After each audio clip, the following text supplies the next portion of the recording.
देखिए, केंद्र सरकार के ऐतिहासिक 9 वर्ष के आदरणीय मोदी जी के नेतृत्व में सेवा, सुशासन और गरीब कल्याण को लेकर जो 9 वर्षों में ऐतिहासिक काम हुए हैं, ये उन योजनाओं को महाजनसंपर्क अभियान से लेकर अनेक कार्यक्रम हैं, उनको लेकर चर्चा हुई।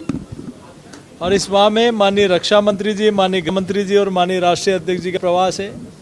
आगामी माह में और कई कार्यक्रम बनने वाले हैं। मुख्य रूप से राजस्थान की एक ऐसी सरकार जिसने 4.5 वर्षों में भ्रष्टाचार, लचर कानून व्यवस्था, महिला और दलित पर अत्याचार, दुराचार, आपदा प्रबंधन की दावे की पोल खुलना, रीट के मामले में और चाहे योजना आयोग में पैसा मिलना हो, ऐसे अनेक मामलों को लेकर आगामी समय में राजस्थान सरकार के खिलाफ बड़े आंदोलन की भी रचना बनी है। और ऐसे ही कुछ कार्यक्रम आगामी रोड मैप को लेकर आज की कोर कमेटी की बैठक थी। विधानसभा सत्र आने वाला है, तो उसमें भी किस प्रकार के मुद्दे जो है वो पार्टी उठाने वाली है? देखिए, राजस्थान की सरकार ने किसानों के साथ वादा खिलाफी की, युवाओं के साथ धोखा किया, महिलाओं की सुरक्षा सरकार नहीं कर पाई, भ्रष्टाचार के सारे रिकॉर्ड तोड़ दिए, महंगाई चाहे बिजली, डीजल, पेट्रोल हो, चरम पर महंगाई पहुंची। ऐसे में इस दोहरे चरित्र वाली सरकार को सिर्फ केंद्र की सरकार की योजनाएं के अलावा राजस्थान की सरकार ने 4.5 वर्ष में कुछ नहीं किया। जो सरकार 5 साल के लिए चुन के जनता भेजती है, मुझे लगता है ये सरकार 5 महीने की है। 4.5 साल आराम करो और 5 साल योजना लेकर आओ। ये सरकार 5 साल की नहीं लगती, ये सरकार 5 महीने की लगती है।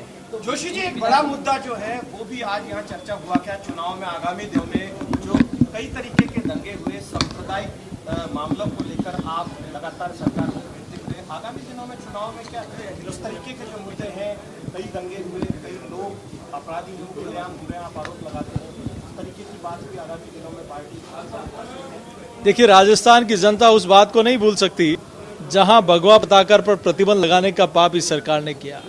राजस्थान की जनता उस दिन को नहीं भूल सकती जब रामनवमी और हिंदू नववर्ष को मनाने के लिए प्रतिबंध लगाए गए। राजस्थान की जनता कन्हैया की हत्या को नहीं भूल सकती। राजस्थान की जनता यहाँ हिंदुओं के पलायन होते हुए को नहीं, जहां एक नहीं अनेक हत्याएं हुई और उसके ऊपर आरोपी खुलेआम घूमते हैं। रात को इनकी जमानत होती है, कई जगह पकड़े जाते हैं। तो निश्चित रूप से राजस्थान की दिल और जहन में है जनता के कि जिस प्रकार से कभी इस प्रकार की बात नहीं आई, लेकिन 4.5 वर्ष में तुष्टीकरण चरम पर पहुंचा है। और अभी तो कांग्रेस के नेताओं ने गीता प्रेस पर भी सवाल उठा दिए। मुझे लगता है कि इस प्रकार का घिनौना पाप, जिन्होंने 11 करोड़ का खर्च आता है किताब पर वर्ष भर में और 2 करोड़ 40 लाख रुपए में वो अपने पॉकेट का पैसा लगाकर वो धर्म का काम देश भर में पहुंचाने का काम करते हैं, ऐसी संस्थाओं पर भी आप प्रश्न खड़ा करोगे तो वो राजस्थान की जनता को लेकर कई लोगों के दिमाग में सवाल है कि आखिरकार टीम कब आएगी? एक पूरी, आप खुद युवा हैं और एक बड़ी युवा टीम आप लेकर आ रहे हैं, ऐसा अंदाजा है? जल्दी वो भी आपको खबर मिलेगी। अभी वर्ष इस माह में केंद्र सरकार के कार्यक्रमों का ये माह है, जल्दी इस बारे में जल्दी खबर आपको मिलेगी। सीएम साहब का एक बयान सामने आया, उसमें वो कह रहे हैं कि बजरंगबली ने कर्नाटक चुनाव में बीजेपी को सबक सिखा दिया है। तो यहाँ भी सबक सिखा देंगे राजस्थान में बजरंगबली इस तरीके से अभी बयान दिया वाला बीजेपी से बजरंगबली नाराज है। ये तो अभी पता लग जाएगा कि बजरंगबली गोटा किस पे घुमाते हैं।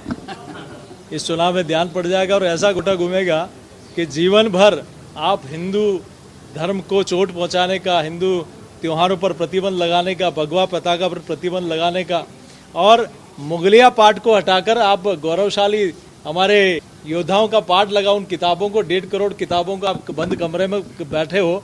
महाराणा प्रताप आपको पसंद नहीं, महाराजा सूरजमल आपको पसंद नहीं, लेकिन आपको अकबर महान पसंद लगता है, इसलिए वो पाठ हट गए और आपने उन किताबों को डंप कर दी वो राजस्थान की जनता कभी सहन करने वाली सर नहीं। लास्ट सवाल, भरत सिंह जी ने इस्तीफा दे दिया, वाइल्ड लाइफ बोर्ड के सदस्य के थे वो, और इस्तीफा दे दिया और सीएम पर निशाना साधा है कि उनके संरक्षण में जो है वो गलत काम हो रहा था। देखिए, उस व्यक्ति ने 4.5 वर्ष में एक नहीं अनेक बार खुलकर कहा है, पार्टी के प्लेटफॉर्म पे भी और जनता के बीच में भी, और पत्र लिखकर।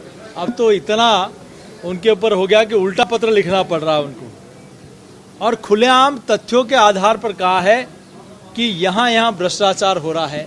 लेकिन कहीं न कहीं गांधीवादी कहलाने वाले मुख्यमंत्री जी, अगर आप अपने कुनबे के लोगों की बात नहीं मानोगे, जो जिनकी छवि एक ईमानदार नेता की तरह लोग जानते हैं, आप उनकी ही बात नहीं मानकर आप कहीं न कहीं भ्रष्टाचार का पक्ष लेते हो, तो राजस्थान की जनता समझती है कि कहीं न कहीं आप इस मामले में लिप्त हो।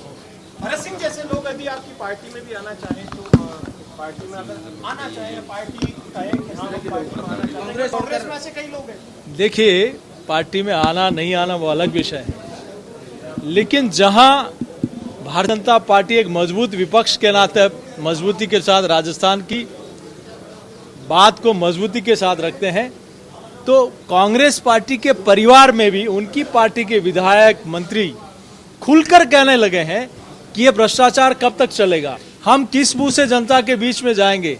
हमने बेरोजगारी भत्ता नहीं दिया, हमने रीट की परीक्षा में भ्रष्टाचार कर लिया, इस सरकार ने किसानों का कर्जा माफ नहीं किया, बिजली में बेतहाशा वृद्धि कर दी, हम महिलाओं की सुरक्षा नहीं पाए, तो हम किस मुंह से जाएंगे। तो ये विरोधाभास इन्हीं की पार्टी में और इनके लोगों में दिख रहा है।